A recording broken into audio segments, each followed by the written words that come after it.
Hello and welcome to Dexter's classes. मैं हूं जसवी। Friends, बात कर रहे हैं आज हम कि नेपाल के प्रधानमंत्री की लगातार भारत के खिलाफ बयानबाजी और इस प्रकार की बयानबाजी जिस वजह से दोनों देशों के बीच में संबंध सुधर नहीं रहे, लगातार बिगड़ते ही जा रहे। और हाल ही में उन्होंने मुख्यमंत्री आदित्यनाथ योगी के खिलाफ भी इस प्रकार का भड़काऊ बयान दिया, जिससे आप अंदाज़ा लगा सकते हैं कि दोनों देशों के बीच में संबंध किस लेवल पर पहुंच चुके हैं। हालांकि भारत की तरफ से इस प्रकार का कोई संबंध जब से ये जो विवाद हुआ है नए मैप को लेकर, लेकिन उस वहाँ से लेकर यहाँ तक कभी भारत के द्वारा इस प्रकार का बयान नहीं आया है। परंतु फिर भी नेपाल के प्रधानमंत्री लगातार भारत के खिलाफ बयानबाजी दे रहे हैं, तो उसी के ऊपर हम एनालिसिस करेंगे। तो बने रहिएगा फ्रेंड्स वीडियो में। हाल ही में क्या हुआ कि आदित्यनाथ योगी ने एक इंटरव्यू में ये कह दिया कि नेपाल को चाइना के साथ संबंध बनाते हुए, अपना एंगेजमेंट बढ़ाते हुए तिब्बत को याद रखना चाहिए, क्योंकि और ये दुनिया जानती है कि किस प्रकार तिब्बत पर चाइना ने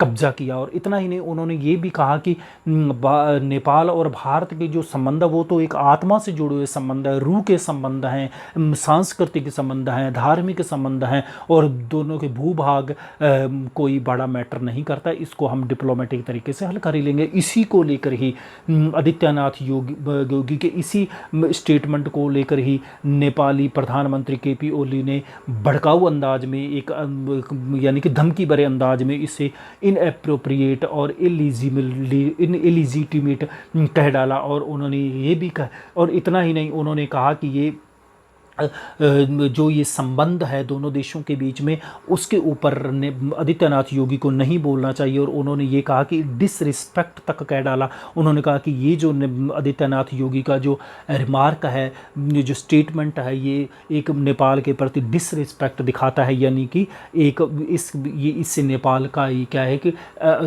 सम्मान में मतलब के खिलाफ बोला है। इस प्रकार का ये कहना, क्या आप भी कह सकते हो कि इस प्रकार के स्टेटमेंट में कहाँ क्या कहीं आपको लगा कि नेपाल का डिसरिस्पेक्ट किया है? परंतु उन्होंने एक धमकी भरे अंदाज में ये स्टेटमेंट दे डाला। और आलोचना करते उन्होंने ये कहा कि नेपाल और भारत के रिश्तों से दूर रहना चाहिए आदित्यनाथ योगी को। उन्होंने कहा कि भारत सरकार को आदित्यनाथ योगी को समझाना चाहिए कि इस प्रकार के बयानबाजी से दूर रहे। तो अब यहाँ पर हम बात करें, और लेकिन यदि हम अब यूपी की हम बात करो, उत्तर प्रदेश के मुख्यमंत्री की जिक्र कर रहा है, तो उनका, क्योंकि देखिए उत्तर प्रदेश की और नेपाल की सीमा लगती है, और उत्तर प्रदेश का एक क्षेत्र है सुस्ता क्षेत्र, उसी को लेकर ही नेपाल और भारत के बीच में तनाव है, दोनों देशों के बीच में क्लेम किया जा रहा। तो वो भी एक तनाव, उसी के संबंध में जब आदित्यनाथ योगी से इस प्रकार का स्टेटमेंट पूछा गया, यानी कि उसके इंटरव्यू में बात कही गई, तो तब उन्होंने ये कहा कि ये तो दोनों देशों के बीच में कोई बड़ा विषय नहीं है, ये तो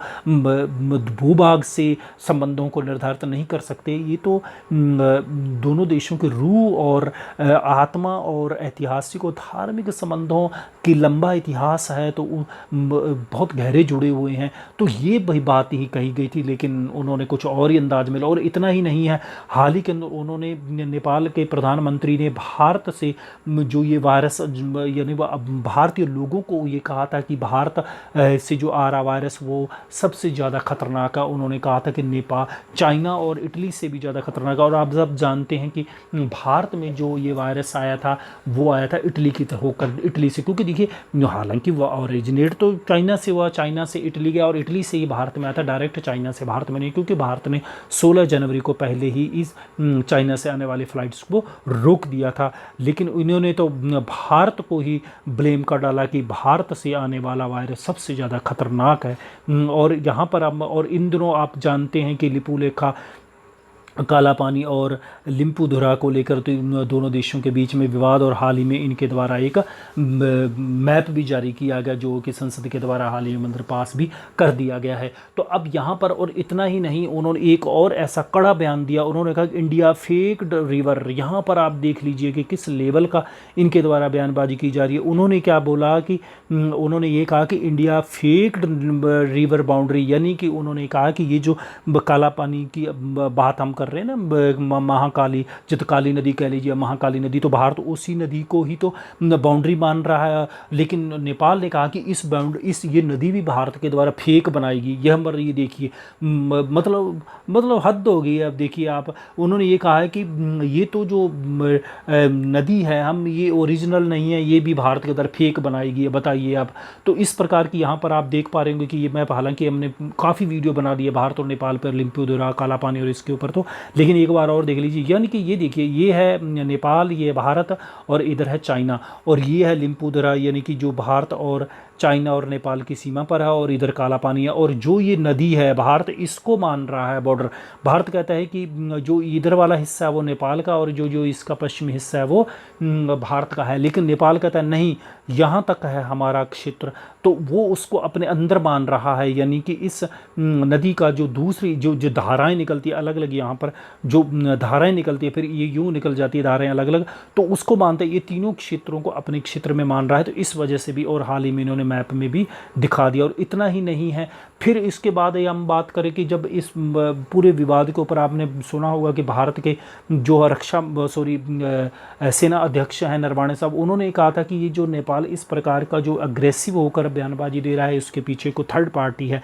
तो उसके ऊपर भी नेपाल के प्रधानमंत्री ने कड़ी प्रतिक्रिया दी, और अपने सेनाध्यक्ष को भी कहा कि आप बयान दीजिए। हालांकि उन्होंने भारत के साथ पुराने संबंधों की लाज रखते हुए उन्होंने कहा कि मैं इस प्रकार का बयान नहीं दूंगा। आप सब जानते हैं कि हमारा जो सेनाध्यक्ष होता वो चाइनीज़ आर्मी में सेना प्रमुख होता, और जो चाइनीज़ में नहीं, नेपाली सेना में। और यदि अब नेपाली सेना की हम बात करें तो वहाँ का सेनाध्यक्ष भारत की सेना का सेना प्रमुख होता है। तो इस वजह से उन्होंने कहा कि हम बयानबाजी नहीं देंगे। और इतना ही नहीं है, हाल ही में तो पूरी दुनिया हांगकांग के विषय के ऊपर नेपाल यानी कि इसकी चाइना का विरोध कर रही है, बयानबाजी उसकी आलोचना कर रही है। लेकिन नेपाल एक ऐसा देश है जिन्होंने हांगकांग के संबंध में भी उन्होंने कहा कि हांगकांग और का जो विषय है वो चाइना से बिलोंग करता है, अन्य किसी भी देश को इसके ऊपर टीका टिप्पणी नहीं करनी चाहिए।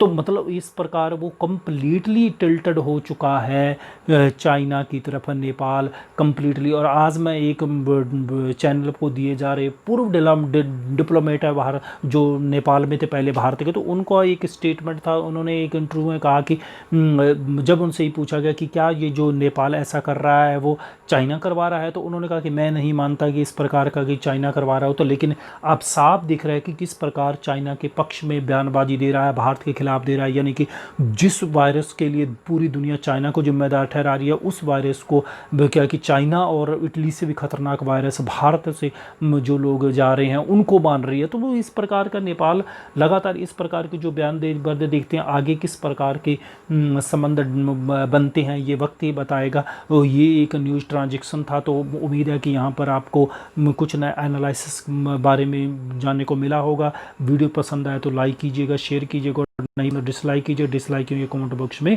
अवश्य बताइए। वीडियो सुनने के लिए बहुत